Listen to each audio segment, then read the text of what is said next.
তো আজকে আমি রান্না করলাম বাঁধাকপি দিয়ে মাংস। তার জন্য আমি বাঁধাকপিটাকে কেটে ভালো করে নুন দিয়ে মাখিয়ে রেখে দিলাম যাতে বাঁধাকপিটা নরম হয়ে যায়।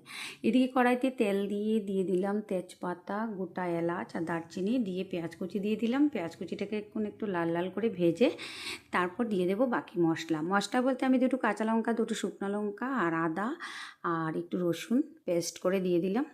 দিয়ে এখন একটু ভালো করে কষিয়ে নিচ্ছি। আর তারপর দিয়ে দেবো জিরে গুঁড়ো আর হলুদ গুঁড়ো আর ধনে গুঁড়ো। তো লঙ্কা গুঁড়োটা আমি এবছর যেহেতু কিনিনি তাই আমি লঙ্কাটা পেস্টে দিয়ে দিলাম। গুড ইভিনিং সবাইকে। সবাই কেমন আছেন? সবাই আশা করি সবাই ভালোই আছেন। তো বাচ্চারা অ্যাকচুয়ালি বাঁধাকপি সবজিটা খেতে চায় না, তো আমি মানে কী করি, একটু চিকেন দিয়ে যদি কোনো কিছু মানে রান্না করে দেওয়া যায় তাহলে কিন্তু বাচ্চারা খুব মজার সহিত এটাকে খেয়ে নেয়। তো এদিকে মশলাটা আমার ভালোভাবে কষানো হয়ে গেছে, তারপর দিয়ে দিলাম টমেটো কুচি। তো টমেটো কুচিটাকে আমি এখন নেড়ে চেড়ে একটু সেদ্ধ করে নেব যাতে টমেটোটা নরম হয়ে যায়। তো টমেটোটা প্রায় হয়ে এসছে। এখন বোনলেস চিকেনটা টুকরো টুকরো করে কেটে দিয়ে দিয়েছি। তো দিয়ে এখন ভালো করে মশলার সাথে মিশিয়ে এক দুবার ঢেকে দেব যতক্ষণ অবধি মাংসটা সেদ্ধ না হয়ে যায়। তো এখন ভালো করে নেড়েচেড়ে ঢেকে দেব। তো অ্যাকচুয়ালি অনেকগুলো রেসিপি আছে, সবসময় একরকম খেতে ভালো লাগে না।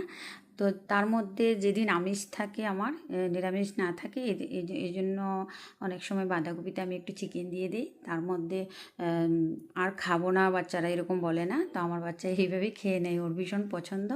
তো এখন বাঁধাকপিটাকে ভালো করে জল ঝরিয়ে দিয়ে দিলাম, দিয়ে মাংসটার সাথে মিশিয়ে নিচ্ছি। তো নিয়ে এখন ঢাকা দিয়ে দেব। তো আর বেশি জল উঠবে না, যেহেতু নুন দিয়ে আগে মেখে রেখেছিলাম, জলটা কিন্তু অলরেডি ঝরে গেছে। তো এখন চুলার আঁচটা বাড়িয়ে ভালো করে কষিয়ে নেব।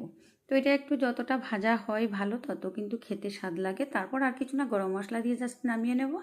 আর একদম ইজি। আর সবসময় মটরশুঁটি, এখন শীতের বাঁধাকপি প্রায়ই আসবে। তো যেদিন মানে আমিষ থাকে, নিরামিষ না থাকে, এদিন কিন্তু এভাবে বোনলেস চিকেন দিয়ে, আর এমনিতেই চিকেন আনলে তো বোনলেস চিকেনটা দিলে কেউ খেতে চায় না, তো এটা রেখে দিলে কিন্তু বেশ অনেক মানে তরকারির সাথে ইউজ করা যায়। তো বাঁধাকপিটা হয়ে গেছে, আমি কিন্তু ঘরে করা গরম মশলার গুঁড়ো একটু ছড়িয়ে দিয়েছি, দিয়ে এখন একটু ভাজা ভাজা করলে এটা টেস্ট আসে, যেহেতু চিকেন পড়েছে তো ভাজা ভাজা হলে একটু ভালো লাগে খেতে। তো ঠিক এরকম হয়েছে। আর অনেক দিন পরে একটা রেসিপি দিলাম, কীরকম লাগলো অবশ্যই কিন্তু কমেন্ট করবেন। আর কারা এইভাবে খান বাঁধাকপি দিয়ে মাংস দিয়ে, অবশ্যই কিন্তু কমেন্ট করবেন। আর সবাই ভালো থাকবেন, সুস্থ থাকবেন। শুভরাত্রি।